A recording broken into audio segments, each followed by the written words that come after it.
سنن کبریٰ میں صائب بن یزید بیان کرتے ہیں کہ حضرت عمر بن خطاب کے دور میں صحابہ کرام رمضان کے مہینے میں 20 رکعت تراویح پڑھتے تھے۔ آگئی وہی بات،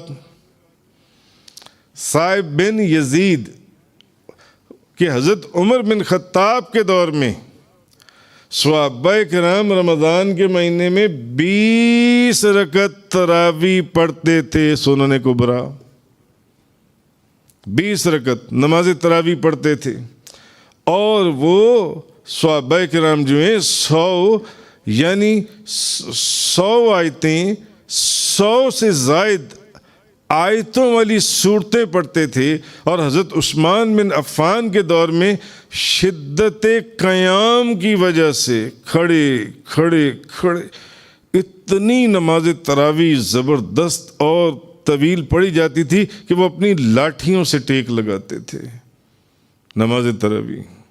مگر بات میں کر رہا ہوں کہ 20 رکعت تراویح پڑھتے تھے۔ حضرت صائب بن یزید فرماتے ہیں حضرت عمر بن خطاب کے دور میں صحابہ کرام رمضان کے مہینے میں 20 رکعت تراویح پڑھتے تھے، 20 تراویح۔ تو حضرت عبد الرحمن سلمہ بیان کرتے ہیں کہ حضرت علی نے رمضان میں قاریوں کو بلایا۔ حضرت علی کرم اللہ تعالی وجہ الکریم نے رمضان میں قاریوں کو بلایا اور ان میں سے ایک شخص کو 20 رکعت تراویح پڑھانے کا حکم دیا، اور خود حضرت علی ان کو وتر پڑھاتے تھے۔ امام صاحب نے 20 رکعت نماز تراویح پڑھا دی، اس کے بعد حافظ محمد صاحب نے اٹھ کر وتر پڑھا دیے، جیسے پہلے فرض پڑھا دیے۔ تو اس کے بعد حضرت علی کرم اللہ تعالی وجہ الکریم ان کو وتر پڑھاتے تھے۔ اور یہ حدیث اور بھی اسناد کے ساتھ مختلف کتابوں میں آئی ہے جن سی ہے۔ تو امام ترمذی فرماتے ہیں کہ اکثر اہل علم کا مذہب، امام ترمذی نے لکھا ہے جامعہ ترمذی کے اندر، اکثر اہل علم کا مذہب 20 رکعت تراویح ہے۔ اور میں پہلے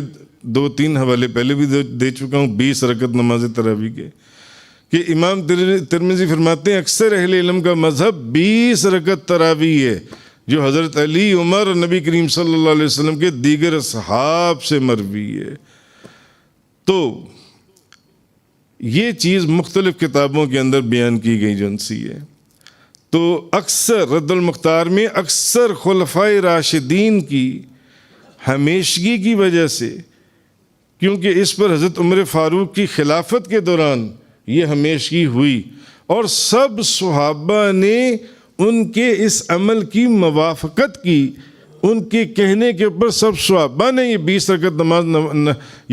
نماز تراویح پڑھی اور اس کے اوپر عمل کیا، اور اس کے بعد سے لے کر وہ لکھتے ہیں کہ آج تک کسی نے اس کا انکار نہیں کیا۔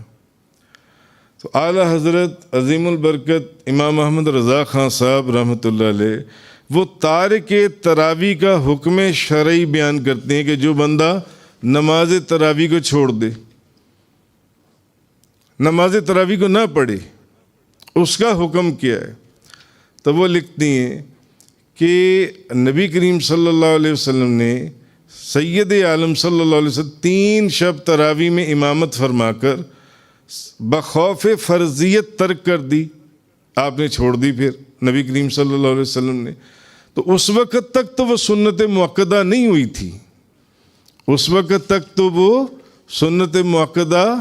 نہیں ہوئی تھی، مگر اعلیٰ حضرت لکھتے ہیں جب امیر المومنین فاروق اعظم نے اس کا اجرا فرمایا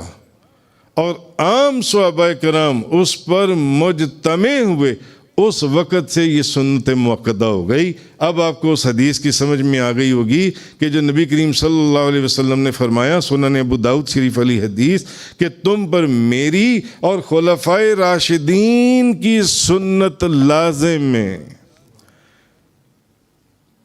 خلفائے راشدین نے جس عمل کے اوپر کام کیے اس عمل کے اوپر کام کرنا لازم ہے تم پر میری اور خلفائے راشدین کی سنت جو سی لازم ہے۔ تو اعلیٰ حضرت امام احمد رضا خان صاحب رحمۃ اللہ علیہ آپ لکھتے ہیں کہ حضور سید عالم صلی اللہ علیہ وسلم نے 3 راتیں تراویح میں امامت فرمائی، پھر اس خوف سے کہ وہ فرض نہ ہو جائے میری امت کے اوپر، فرض نہ ہو جائے، تو اس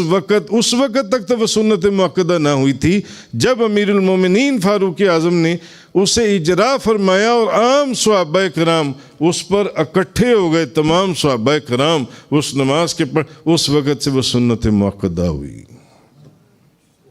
اس وقت سے سنت مؤکدہ ہوئی۔ تو جو بندہ اس کا تارک ہے اور اس کو چھوڑتا ہے نماز تراویح کو، وہ فاسق بھی ہے اور گناہگار بھی ہے۔